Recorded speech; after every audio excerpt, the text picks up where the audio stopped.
تاریخ ایک نیا موڑ لے چکی ہے، مگر یہ موڑ ظلم اور جارحیت کی مثال ہے۔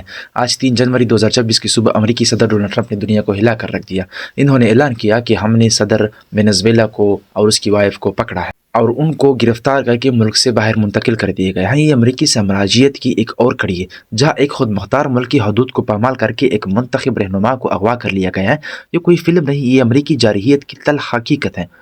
صدر ٹرمپ نے خود کہا ہے کہ امریکہ نے کامیابی سے مادورو کو پکڑ لیا ہے اور وہ ان کی اہلیہ امریکی انصاف کے سامنے کھڑے ہوں گے۔ مگر یہ انصاف کیا ہے؟ یہ تو امریکی مفادات کی حفاظت کا نام ہے۔ جہاں کمزور ممالک کو نشانہ بنا کر تیل اور وسائل لوٹے جاتے ہیں، امریکہ نے پہلے عراق، افغانستان اور اب وینزویلا یہ تاریخ کی تکرار ہے۔ جہاں جمہوریت کے نام پر امریت مسلط کی جاتی ہے، اس وقت کراکس میں جہنم برپا ہے۔ فورتیتیونا وینزویلا کا سب سے بڑا فوجی کمپلیکس آگ کی شعلہ میں برپا ہے۔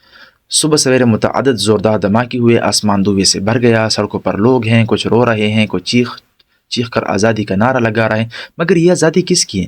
امریکی ڈرونز اور میزائلوں نے معصوم شہریوں کی جانیں بھی لی ہیں۔ مادورو کی حکومت مکمل طور پر خاموش ہے، جبکہ حزب اختلاف کی کارکن یہ کہہ رہے ہیں کہ امریت کا خاتمہ ہو گیا ہے۔ لیکن یہ جو وینزویلا کو آبادی بنانا چاہتی ہے، امریکی اٹارنی جنرل نے تصدیق کی ہے کہ مادورو پر منشیات کی اسمگلنگ، نارکو ٹیررزم اور تباہ کن ہتھیار رکھنے کے سنگین الزامات عائد کی گئی ہیں۔ اب وہ امریکی عدالتوں میں انصاف کا مکمل سامنا کریں گے۔ مگر یہ الزامات کتنے سچ ہیں؟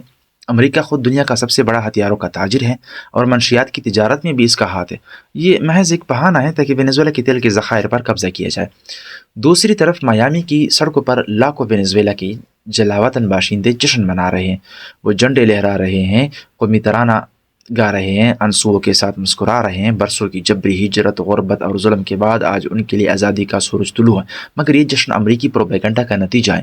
وہ لوگ جو اپنے ملک کی تباہی پر خوش ہو رہے ہیں، غافل ہیں کہ امریکہ نے لاطینی امریکہ کو بھی کبھی خوشحال نہیں ہونے دیا۔ یہ محض ایک گرفتاری نہیں، ایک پورے دور کا خاتمہ ہے۔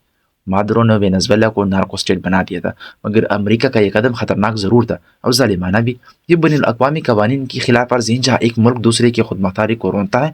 اب سب سے بڑا سوال یہ ہے کہ کیا وینزویلا میں حقیقی جمہوریت آئے گی یا خلا میں افراتفری پھیل جائے گی؟